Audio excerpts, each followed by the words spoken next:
Okay mga sir, magandang araw. Sa video natin ngayon, i-discuss ko sa inyo itong bago nating product from Z Enterprise which is charging station controller.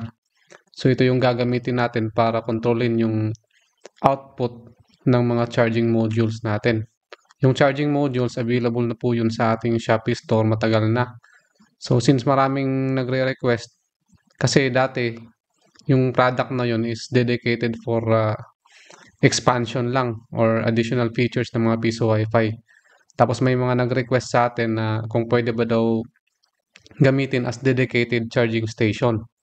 So, para i-cater yung mga request na nyo ng mga customers natin, ginawa natin ito ng dedicated controller. So, ito yung magko-control sa mga charging modules natin. So, didiscuss ko sa inyo itong hardware, tsaka mamaya, i-discuss naman natin yung wiring connection.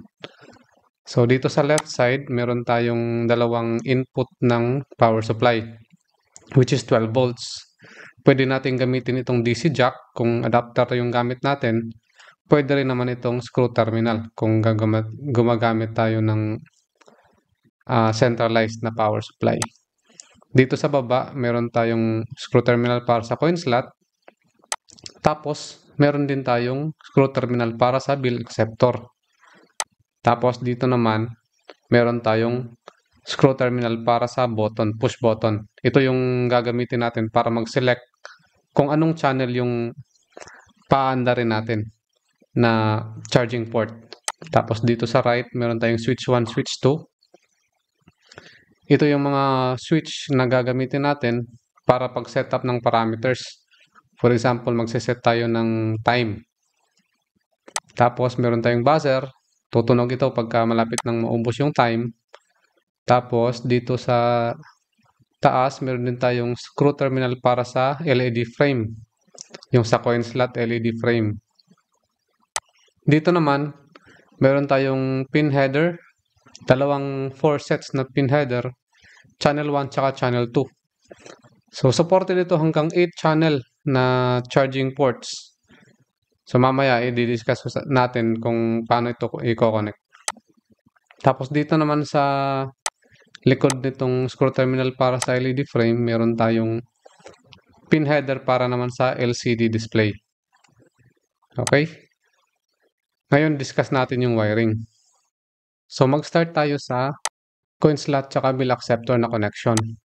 So, yung coin slot, yung red, kukunik natin sa positive 12 volts, tapos yung white sa coin, tapos yung black sa ground. Tapos yung bill acceptor naman, actually optional lang itong bill acceptor kasi hindi naman lahat gumagamit nito. Yung connection niya, yung orange saka yung purple, connected yan sa ground, yung dalawang wire. Tapos, itong blue, ito yung ating signal, kukonect natin yan sa bill na port. Tapos, yung red sa 12 volts. Tapos, itong inhibit na green wire, tsaka itong yellow na wire. Diyan natin i-connect sa inhibit plus tsaka inhibit minus. Tapos next, yung LCD display tsaka push button. So dito meron tayong charging controller. Tapos yung LCD, gumagamit tayo ng 20x4 na LCD liquid crystal display na with I2C. So yung SCL, connect natin sa SCL, SDA, tapos 5 volts, tapos ground. So straight through lang naman yan. Meron tayong dedicated na connector para dyan. Tapos, ito yung push button. Yung dalawang pins ng push button, kukonect lang natin dito sa screw terminal. Next, ang LED frame. So, kung gumagamit tayo nung running light at blinking light na 3 wires, yung red, kukonect natin sa 12 volts. Yung blue, kukonect natin dyan sa gitna. Tapos yung black, i-connect natin sa ground. Kung gumagamit naman tayo nitong 2 wires na LED frame, so yung red, kukonect natin sa blue, o sa gitna. Meron kasi yan label na blue, BLU. So yung red, kukonect natin sa gitna, tapos yung black, i-connect natin sa ground. Ito kung gumagamit tayo ng 2 wires na LED frame. So, ang mangyayari niyan, naka-off ang LED frame pagka standby. Tapos, pagka pinindot nyo na yung nag-select na kayo ng channel or station, saka lang siya iilaw, meaning ready na tumanggap ng coins yung ating coin slot. Tapos, yung connection naman ng mga charging modules, ganito lang. Halimbawa, gumagamit tayo ng dalawang klase. So, hiniwalay natin itong channel 1 tsaka channel 2 para meron tayong option na gumamit ng, halimbawa, sa isang channel gumagamit tayo ng fast charging. Tapos sa isang channel naman, gumagamit lang tayo ng ordinary charging module or charging station. Okay? So, pwede rin naman parehas fast charging, pwede rin parehas standard na charging module. So, hiniwalay ko lang para at least meron tayong option. Kung halimbawa, yung isang set ng 4 channel is fast charging, tapos yung kabilang set naman is ordinary charging lang. So, yung connection, meron yung wire na kasama. Pag binili nyo yung set, kukonect nyo lang yan sa 1 to 4, channel 1 to 4, or 5 to 8. Tapos, ganito din sa kabilang channel. Tapos, meron tayong power supply. So, I suggest gumamit kayo ng high capacity na power supply. Halimbawa, ito, gumagamit ako ng 200 watts na power supply. Tapos, yung connection yan, lahat ng ground, konektado. So, common yung mga power supply nitong tatlong board. Tapos, lahat ng positive naman, konektado rin. So, isa lang yung gagamitin nating power supply para sa tatlong board. Okay, mayroon akong ginawang demo setup dito. Since wala akong actual na board, yung finished product. So, gumawa na lang ako ng prototype gamit itong breadboard tsaka yung Arduino Nano. Pero yung functionalities nila, same lang naman dun sa final product natin. So, ito yung ating switch 1 na makikita dun sa ating final product dun sa board.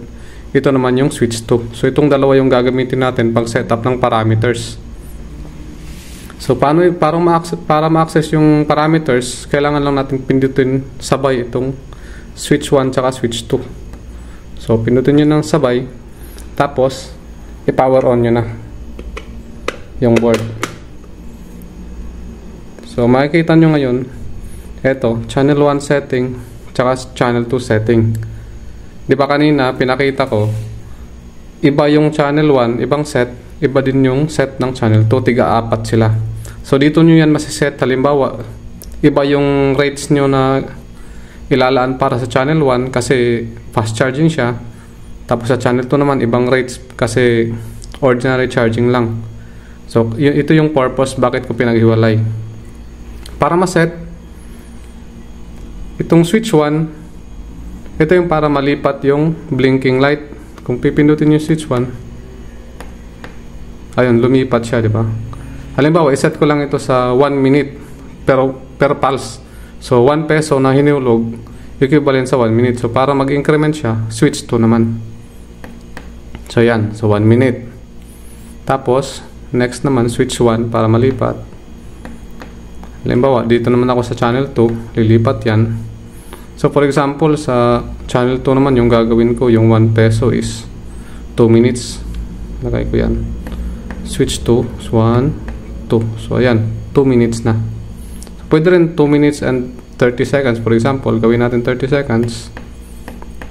2 minutes and 30 seconds.